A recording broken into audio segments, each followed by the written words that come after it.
com Raul Mikhail Ivanov. Cirurgia plástica, contrato de alma, dúvidas de canalização, memória celular, terapeuta e a luz, emoções versus divindade, encontrar o ser interior, loja negra.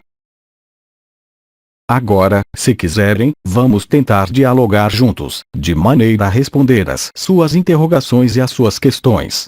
Agora e já, eu lhes deixo a palavra, de maneira a poder trocar. Então, se quiserem, vamos. Questão: a intervenção de cirurgia estética que eu previa é correta? Cara amiga, esse gênero de operação não é decidido pela exigência do corpo, eu diria, mas decidido, efetivamente, pelo que você quer fazer ou fazer dizer a seu corpo. Apenas você é que pode saber o que é correto ou não correto. Tudo depende, obviamente, do que você quer mostrar. Qual é a finalidade precisa desse gênero de intervenção? Será que é para mostrar uma imagem diferente do que você é, no exterior? Será que é para sentir-se um pouco melhor no interior de seu corpo que você faz isso? A questão preliminar e primeira é, verdadeiramente, definir por que você faz isso. Você o faz para si ou faz para o exterior? Isso é extremamente importante a compreender. Em seguida, colocar se essa questão vai levar a uma segunda. Se você o faz para si, isso quer dizer que você não se sente bem tal como você é? Agora, se você o faz para o exterior, há a segunda questão, em que eu tenho necessidade de mostrar outra coisa, que não o que eu sou, ao exterior. Aí estão as duas questões, sequer, que são indispensáveis de responder antes de ir fazer modificar a imagem de seu corpo, porque é algo de extremamente importante. Sentir-se bem, através da modificação que, hoje, tornou-se possível em diferentes níveis de seus corpos. Será que é algo que vai fazer de forma a que vocês estejam, realmente, melhor? Para algumas pessoas pareceria que sim, que isso é, realmente, a realidade. Agora, a questão é mais importante. Será que você o faz, realmente, para você, ou será que o faz para o exterior?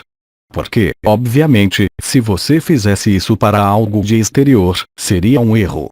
Agora, se você o faz para si, é preciso colocar-se a questão, efetivamente, por que querer sentir-se bem? Isso quer dizer que se sentia mal antes, com esse corpo, concorda? Agora, é preciso decidir isso tranquilamente. Eu não posso dar-lhe a resposta, sim, é preciso ir fazer ou não, não é preciso ir. Obviamente, isso depende de suas aspirações em relação a isso. Se você tem a impressão de que sua vida será melhor, que seu ser divino estará melhor, através dessa operação, então, faça-a. Mas, fundamentalmente, eu responderia que nenhuma operação desse gênero dá-lhe a divindade interior mais manifesta. Isso está claro. Agora, é preciso, efetivamente, colocar-se a questão no plano mais espiritual e no plano da alma, mas ao nível dos casulos não há contraindicação, eu creio. Questão: como saber qual é nosso contrato de alma? Aí está uma questão ao mesmo tempo extremamente longa, extremamente breve. Então, a finalidade de toda a encarnação é, obviamente, reencontrar, realizar sua divindade interior, é o único contrato de alma de toda a alma na encarnação. Agora, há caminhos que são extremamente diferentes, é claro, há caminhos mais ou menos curtos, mais ou menos longos. É, efetivamente, importante compreender que o que vocês chamam contrato de alma é, certamente, uma linguagem que é empregada por algumas pessoas, para tentar encontrar o caminho delas, mas, de fato, há apenas um único caminho. É o de encontrar o ser interior e, sobretudo, nessa última encarnação, antes do advento da quinta dimensão. Então, falar de contrato de alma, de família de alma, de contrato de alma a alma parece-me profundamente deslocado. Isso é uma visão da alma rebaixada ao nível da personalidade. A alma tem, simplesmente, que reencontrar sua divindade interior, e é a mesma coisa para toda a alma, o resto não é importante. Eu posso acrescentar, simplesmente, que, mesmo se eu lhe dissesse que seu contrato de alma é completamente outra coisa do que aquilo que você esperava que eu respondesse, por exemplo, partir para viver no México, será que você o faria? Aí está porque é uma questão que parece um pouco divertida, eu diria, e que exprime mais os desejos da personalidade e não da alma. Questão: É correto que eu deixe entidades exprimirem-se por minha voz? Cara amiga, para deixar exprimir-se algo que lhe fala no interior, pela voz, é muito importante saber quem lhe telefona ou quem lhe fala, antes de deixá-lo exprimir-se, obviamente. Agora, uma vez que você esteja segura, eu diria, da fonte que se exprime através de você, não há oposição em deixar exprimir-se, claramente, essa entidade. Mas compreenda bem que o que é ouvido no interior traduz uma espécie de contrato, desta vez, que é estabelecido com essa entidade. Antes de estabelecer esse contrato, é importante saber onde você põe os pés, obviamente, e ao que você se engaja. Porque, como eu deixei entender, não há apenas entidades da luz que procuram, hoje, manifestar a presença delas e o ensinamento delas ao nível dos seres humanos. Inúmeras entidades são, de fato, a personalidade da pessoa, disfarçada em entidade. Em seguida, inúmeras entidades não fazem parte da luz de Cristo, a luz crística, mas do que se convencionou chamar a loja negra e, aí, isso seria misturar sua alma a coisas extremamente perigosas. Obviamente, então, cabe-lhe, em sua alma e consciência, no momento em que aparece esse processo, fazer, de algum modo, eu diria, uma espécie de ritual de oração, para assegurar-se de que a presença que está aí está, efetivamente, em relação com a presença de Cristo e a luz de Cristo. Isso é importante e fundamental, mas não deixar-se abusar pelas palavras porque, obviamente, os membros da loja negra não vão dizer-lhe que eles são da loja negra, eles vão dizer-lhe que são de Cristo, também. Então, não se fie nas palavras, fie-se no que se chama o sentir. No momento em que tenho essa presença, essa incorporação ou esse início de processo de canalização, qual é a impressão, em todos os sentidos do termo, que isso dá no interior de meu ser? O importante não são, tanto, as palavras, o importante não são, tanto, os tipos de ensinamento, porque os membros da loja negra são, também, capazes de dar informações que são perfeitamente exatas, o importante é a finalidade, o importante é o objetivo revelado desse processo, mas, também, sentir em seu corpo, em seu espírito e em sua personalidade qual é o efeito desse contrato. Será que é algo que vai ao sentido de seu desabrochar? Será que é algo que vai ao sentido de sua maturação, no sentido espiritual?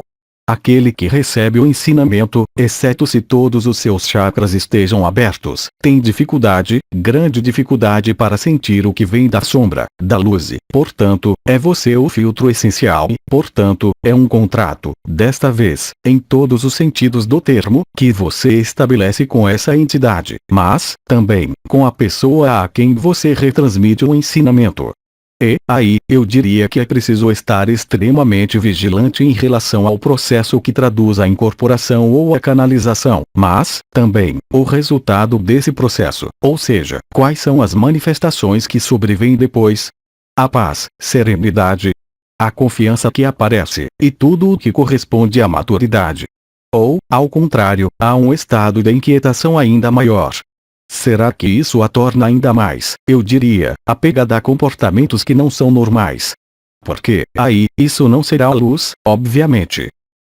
Questão: o que você pensa de trabalhos feitos sobre a memória celular?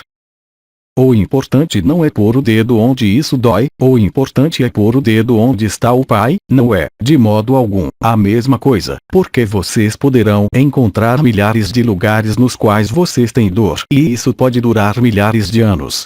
Seria uma ilusão grave crer que vocês vão, no espaço de uma vida, e eu não falo, mesmo, de uma sessão ou de 10 sessões, eu falo, diretamente, de uma vida, pôr o dedo por toda parte em que isso dói. Vocês não chegarão, jamais, a uma liberação, pondo o dedo onde isso dói, porque há muitos lugares nos quais isso dói. O importante é pôr o dedo onde está o Pai, é a frase de Jesus, que eu repito todo o tempo. Busquem o reino dos céus, e o resto ser-lhes dado em acréscimo. É muito sedutor, hoje, para o espírito, com as diversas técnicas e métodos que foram desenvolvidos, querer compreender o que não é acessível à lógica pura, seja o que você chama de memória celular ou de outras técnicas, mesmo de medicina, que consistem em identificar as coisas invisíveis, impalpáveis e incognoscíveis, diferentemente, que não por esses meios. Mas, eu repito, a análise desses sintomas é algo que não conduz à liberação. A liberação encontra-se através da frase de Cristo: busquem o reino dos céus, e o resto ser-lhes dado em acréscimo. E não através da análise de dores de todos os dias ou de dores de uma vida, porque isso pode tomar-lhes toda uma vida, ou mesmo vidas para decodificar tudo isso, e não é porque vocês decodificarão o porquê há, em tal lugar, tal sofrimento, que irão melhor. Isso é uma armadilha, ainda uma vez, do que se chama o mental. O mental mente-lhes. Inúmeros seres disseram isso. O mental faz apenas isso. Vocês jogam com o mental com essas técnicas aí. Vocês se divertem com o mental. Vocês têm a impressão de liberar pequenas coisas, têm a impressão de serem como deuses, de compreender por que tal coisa não funciona e funciona depois, mas o que acontece, realmente, é um trabalho puramente mental. Mesmo se vocês se sirvam da energia, o mental vai conduzi-los a glorificar-se, entre aspas, por encontrar tal sofrimento em tal lugar, ou tal problema em tal lugar. E por que tenho medo de sorrisos? Ah, sim, compreendi. Isso vem de tal momento em que eu vivi. E vocês vão fazer jogar o mental, cada vez mais. Mas é uma liberação, eu diria, totalmente ilusória. Jamais, qualquer doença nem qualquer problema puderam desaparecer assim. Questão: em que minhas atividades de terapeuta participam de meu desenvolvimento espiritual? Numerosos são os seres terapeutas, em especial, que imaginam que encontram a luz aportando a luz ao outro, aportando a iluminação ao outro. É verdadeiro para o aprendizado, mas, a um momento preciso, convém voltar-se para se encontrar sua própria luz e não querer, a todo custo, prender-se ao outro para lhe olhar-se. É importante compreender que o caminho para sua própria divindade não passa, absolutamente, pela ajuda ao outro. Isso é uma crença ligada à personalidade, que quer colocar-se naquele que vai salvar a humanidade toda, inteira. Houve um que fez isso para todo o planeta, e era o papel dele, não é, absolutamente, o seu. Contrariamente ao que podem dizer as escrituras, vocês têm o dever de amar seu próximo, mas amar não quer dizer socorrer, amar não quer dizer tratar, amar é considerá-lo como uma imagem do Pai, como vocês, não mais, não menos. E, agora, você entra na etapa de seu caminho espiritual que deve fazê-la inclinar-se em sua própria luz interior, através de si mesma e não através dos outros. É algo que não pode passar pelo consciente ou pelo mental, é uma atitude de espírito que deve tornar-se como um segundo dogma de sua vida, ou seja, aceitar todos os prazeres que a vida dá ao nível da materialidade, ou seja, aceitar descer nas profundezas da matéria, mas, também, ver, através de algumas feridas que foram vividas, as possibilidades de superação e não as limitações. Não há regra precisa, mas digamos que se vai ajudar esse caminho através do fato de encontrar a própria luz no interior e não no exterior, ou seja, a necessidade, como você a sente, já, nesse momento, de voltar-se, ainda mais, para seu interior, o que não quer dizer excluir-se do mundo, o que não quer dizer não mais ver ninguém, mas atribuir um lugar mais importante ao que acontece no interior de você, estar à escuta de seu ser interior, para ali encontrar a luz. Questão: em que as cóleras interiores podem cortar do planos divino? Bem, cara amiga, há algo bem importante a compreender, e tudo o que é de natureza de manifestação de emoção é, necessariamente, algo que os corta da divindade. A divindade não é uma emoção, é evidente que a emoção tem por objetivo fazê-los agir em um sentido ou no outro. Em especial a cólera, que é uma emoção, visa deslocar o sistema interior, assim como a tristeza, assim como a apreensão, assim como qualquer outra emoção. Não é por acaso que todos os místicos orientais disseram que, para encontrar a divindade interior, era preciso fazer calar a cólera. Depois, uma vez que se tenha encontrado o ser interior, efetivamente, a cólera pode manifestar-se. Olha em Jesus, por exemplo, quando ele expulsou os mercadores do templo. Isso foi depois dos 40 dias do deserto, depois que ele havia encontrado a totalidade da divindade que ele era.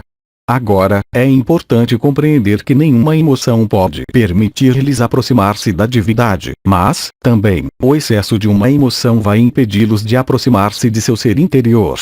A cólera, o ressentimento, a tristeza, mas, também, o prazer são elementos que vão impedi-los de tocar a divindade, porque a divindade manifesta-se apenas a partir do momento em que há a calma, ou seja, quando não há mais manifestação dos elementos no exterior de sua vida e, também, no interior de vocês. Então, efetivamente, há filtros que são colocados. Os filtros os mais importantes são aqueles que vocês mesmos geram, de maneira consciente ou inconsciente, através do excesso de um ressentimento, do excesso de uma emoção, do excesso de preocupação ao nível do mental que os afasta tanto da divindade.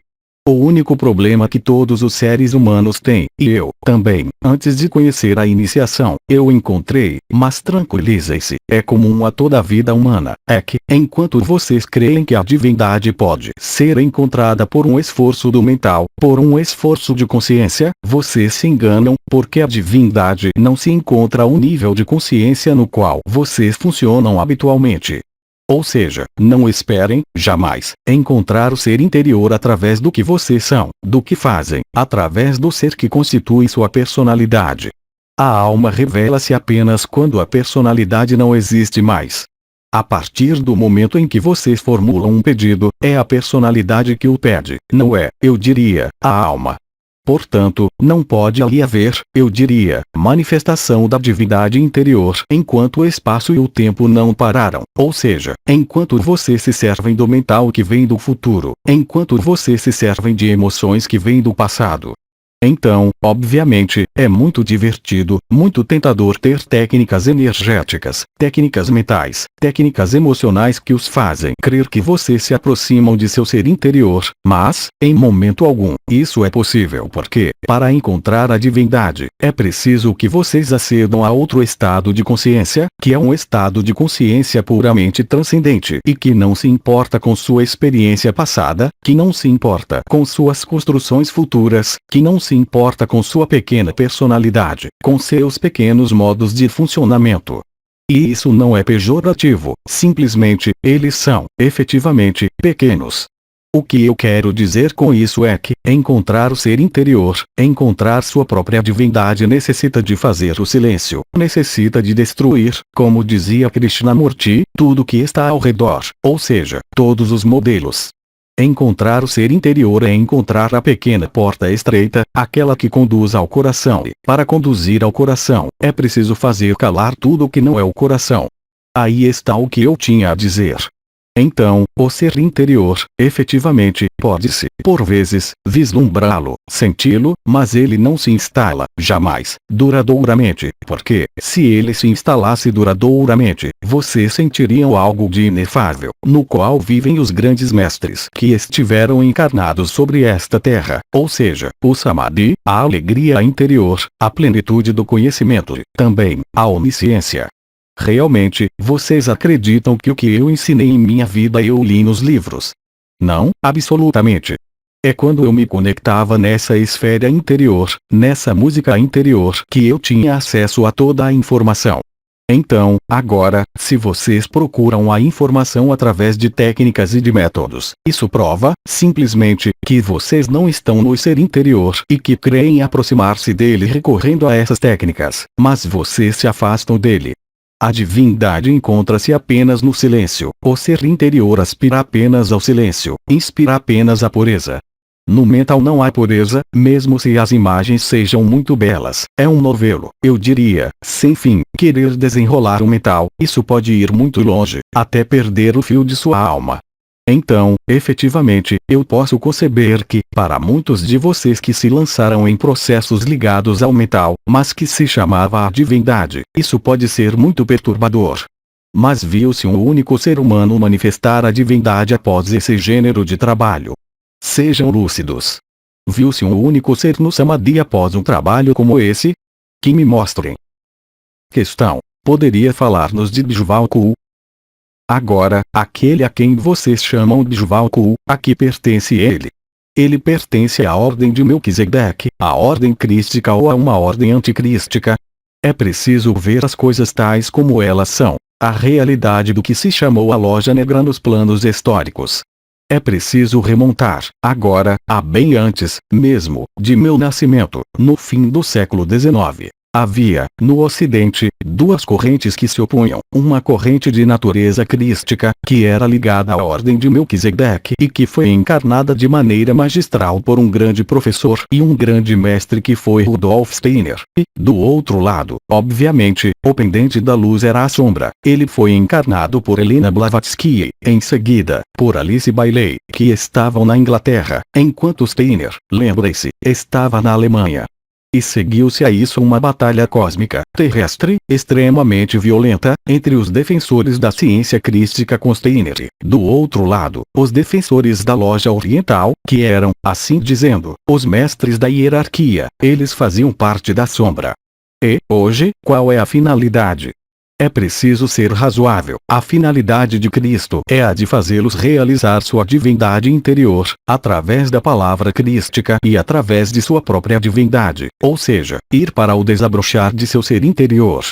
O outro constrói elaborações mentais, tipicamente luciferianas, servindo-se, efetivamente, de uma mecânica que é totalmente correta e que é ligada, em especial, à astrologia esotérica e à psicologia esotérica, mas cuja finalidade é profundamente equivocada, ou seja, a finalidade é a de levá-los ainda mais ao mental e aos meandros do mental. Não é porque as palavras empregadas não recorram à palavra luz, não é porque as palavras empregadas não recorram, mesmo, à palavra Cristo, mas a finalidade, será que ela torna extremamente despertos os seres que seguem esses ensinamentos. Então, olhem os seres que seguem o ensinamento de Steiner que, no entanto, não são, a priori, seres transcendentes, mas que seguem o ensinamento de hoje, o que vocês chamam antroposofia, através do ensinamento, através da cultura, através da nutrição. Eles estão, de qualquer forma, mais na luz do que aqueles que seguem o ensinamento do que se chama a teosofia, que estão, profundamente, ao oposto.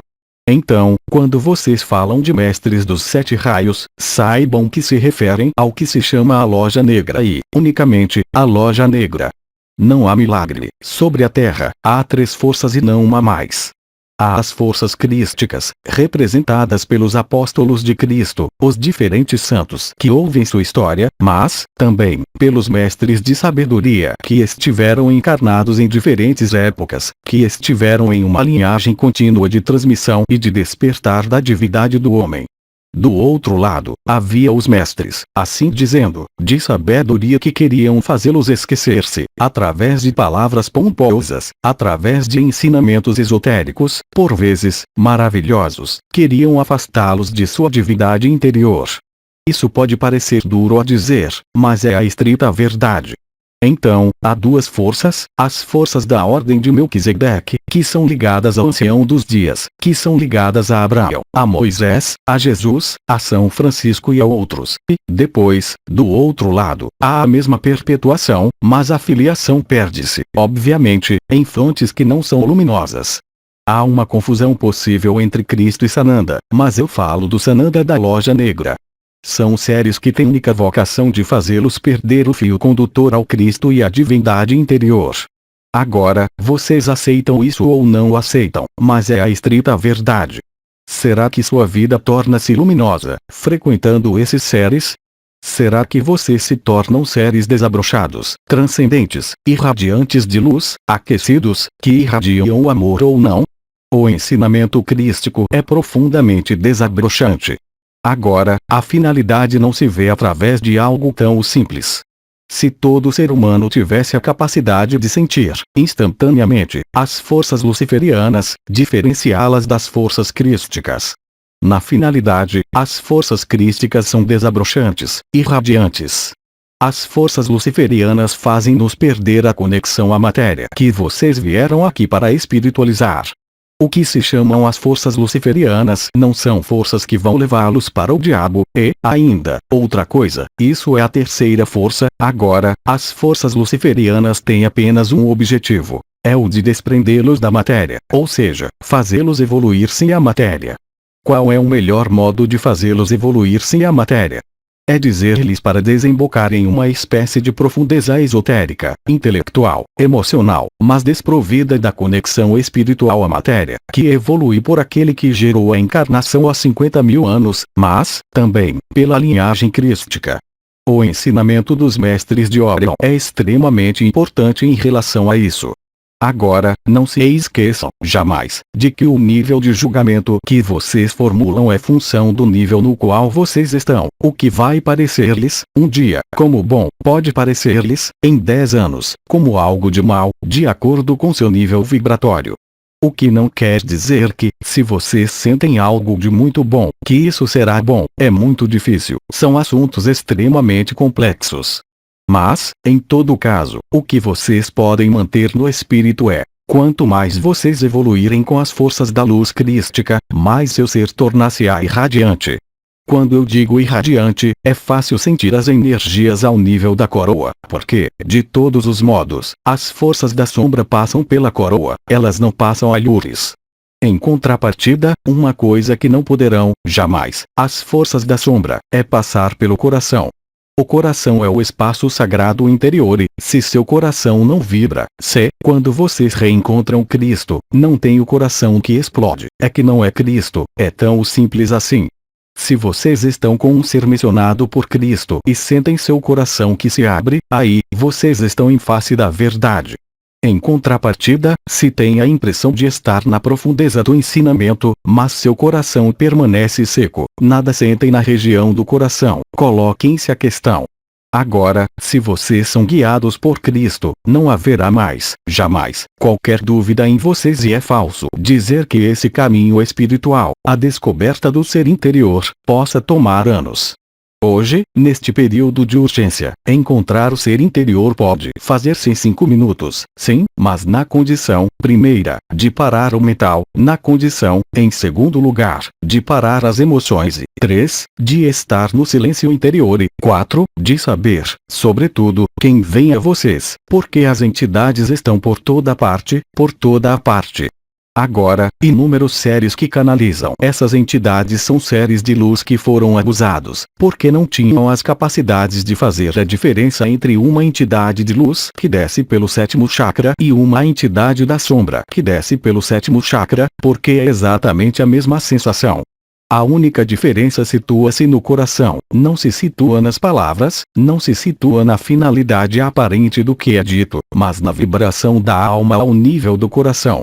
A corrente arimaniana é a terceira força, de que eu não falei. Isso são forças involutivas que, mesmo o mais estúpido da Terra é capaz de discernir. É aquela que leva a uma fossilização, a uma denegação da vida e a uma fossilização da vida. É o que vocês veem todos os dias, no exterior, são as forças que procuram submeter o homem à matéria, para fossilizá-lo na matéria. Isso, são as forças que estão no trabalho todos os dias, ao redor de vocês. Isso não coloca problema ao nível identificação. Questão: poderia falar-nos de Babaji? Babaji é um grande mestre, que eu encontrei em minha vida. Foi um dos mais belos encontros que eu tive quando fui à Índia. Babaji era um muito grande neófito. Babaji, e outros, que eu encontrei durante esses 2 anos que eu passei na Índia. O que eu posso dizer dele, simplesmente, é que era, e isso bastará, um ser de coração. A partir do momento em que vocês encontram um ser de coração, o resto segue. Sim, eu creio que se pode dizer isso. Diferenciar um ser ou um mestre da luz crística e um mestre da luz da sombra ou da luz luciferiana situa-se, unicamente, ao nível do coração. A diferença faz-se nesse nível. Ela não se faz de acordo com a aparência física ou de acordo com as obras, porque é muito fácil, quando se tem o dinheiro, criar, recorrendo ao dinheiro dos outros, hospitais, universidades e lugares para recolher os doentes. É muito fácil com o dinheiro dos outros. A importância da obra não é essencial, o que é essencial é o que é transmitido pelo coração a outro coração. Babaji fazia parte dessa linhagem. Bem, caros amigos, eu lhes agradeço por essa discussão. Vocês sabem como eu aprecio essas trocas entre nós. Vou aportar-lhes toda a minha bênção e, sobretudo, todo o meu amor, para vê-los progredir para seu interior, para essa luz que é tão indispensável descobrir hoje. Então, sejam abençoados e continuem seu caminho interior. Eu lhes digo até breve. Aos 3 Dimensões, 6 de julho de 2006. Tradução do francês. Célia G. Mensagem atemporal.